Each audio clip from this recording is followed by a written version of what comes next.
we're talking about taxes and replacement analysis. So something that we must consider is the possible tax effects of the sale of the defender. The market value of the asset must be compared to the book value to assess the possible tax implications, and this should be reflected in the opportunity cost of keeping the defender. So the net after-tax cash flow, if the defender is kept after taxes, is the after-tax cash flow is equal to negative market value plus the taxes on the difference between the market value and the book value. And we talked about when we have losses or gains depending on whether the market value is greater than the book value, and this is going to help us see the effect of that. Something that's important is to be able to see the different perspectives, the outsider perspective in the problems. So on the most part, this is what we're going to be looking at. So, well, it's more, okay, so the table's going to look the same if we sell it or don't sell it, but the signs are all going to be reversed. So let me explain what I'm trying to say with something written. So if we decide to sell the, I'm trying to think about what I want to say.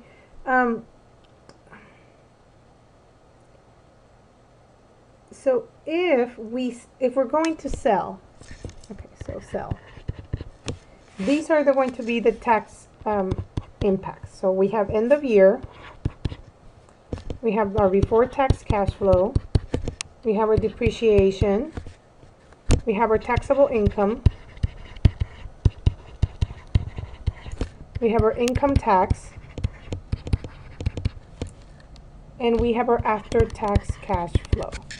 So we're going to have, let's say, because we're looking at right now, an end of year of zero, let's call it year zero.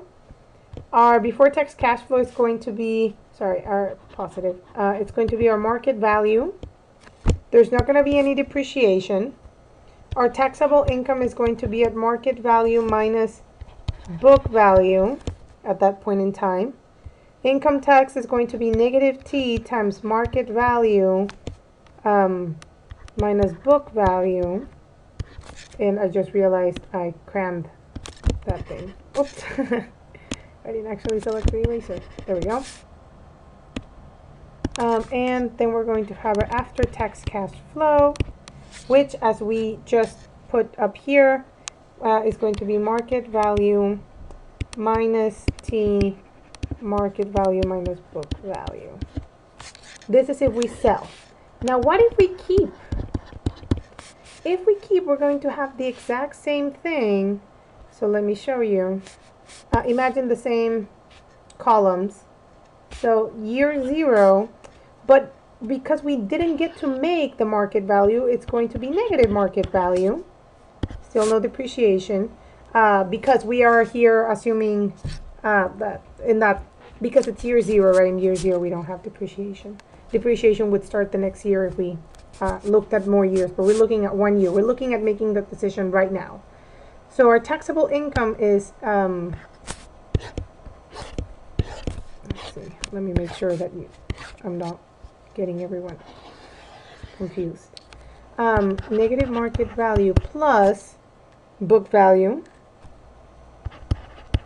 or in this came from this. So, you know, multiply through, anyway. So this now becomes negative T still, but now it's negative market value minus book value, like that, which is going to give us T times market value minus book value. And my after-tax cash flow, if defender is, this is if it's sold, and here if kept, that's what I'm saying, is the following. That plus T and this difference. So that's the tax consequence. Now, let's do it with a brief example.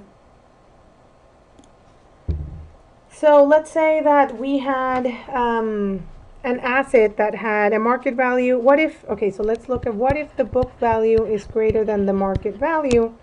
And let's say that we have a market value of 12,000 and a book value of 18,000, right? So book value greater than market value.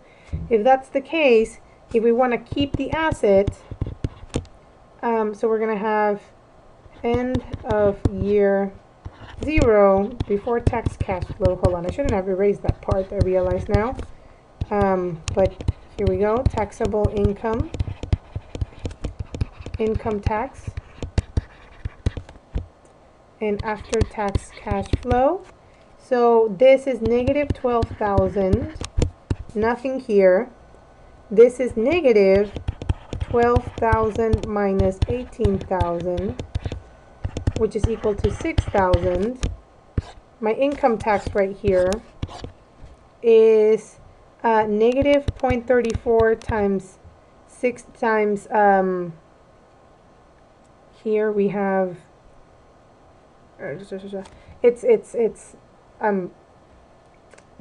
mixing up my signs because I'm looking at that.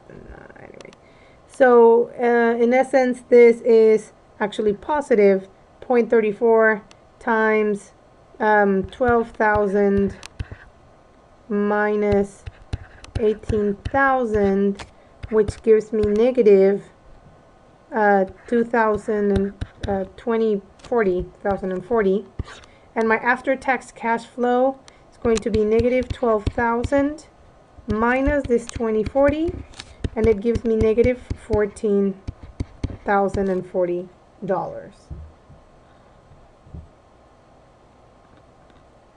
Okay. Now, what if my book value was smaller than my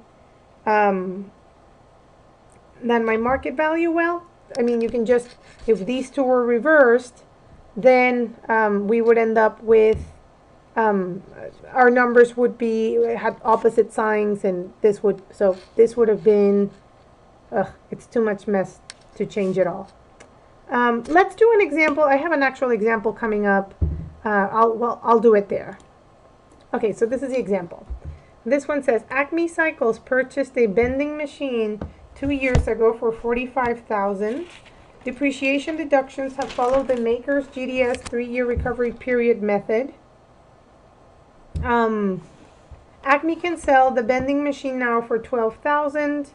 Assuming an effective income tax rate of 45%, compute the after-tax investment value of the bending machine if it is kept. Okay?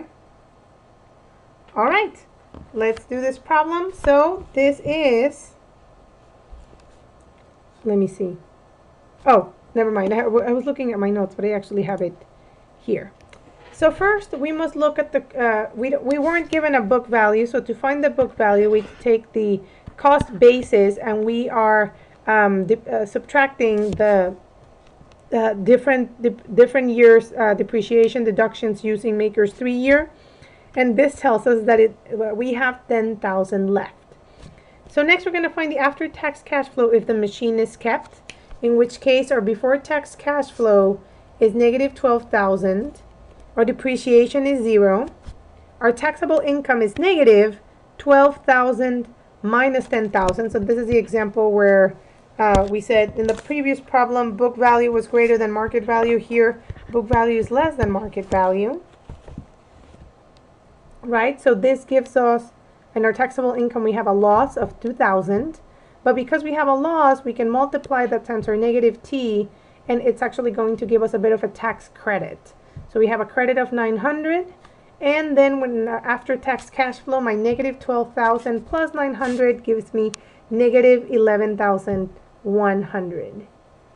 So all this, the conclusion of all of this is that taxes matter, and they are going to change my after-tax cash flow is going to look different than my before-tax cash flow, and that might be reason enough to decide to replace something earlier or later, or not at all, or immediately, depending on other aspects of the problem.